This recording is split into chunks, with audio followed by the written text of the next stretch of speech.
सन 2024 मध्ये पळवून नेलेली मुलगी अखेर पारध पोलिसांनी छत्रपती संभाजीनगर मधून घेतली ताब्यात।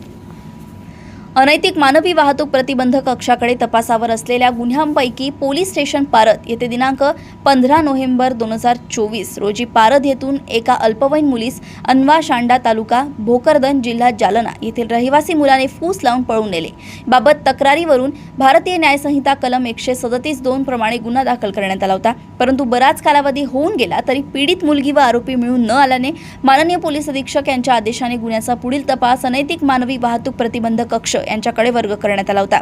सदर गुन्ह्यामध्ये अ.मा.वाप्र कक्ष जालना यांनी तांत्रिक विश्लेषण करून तसेच गुप्त बातमीदार नेमून आरोपी व पीडिता यांची माहिती काढली।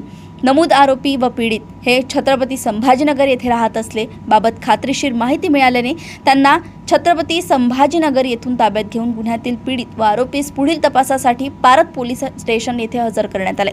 जालना येथून सहसंपादक रणजित मस्के यांची रिपोर्ट।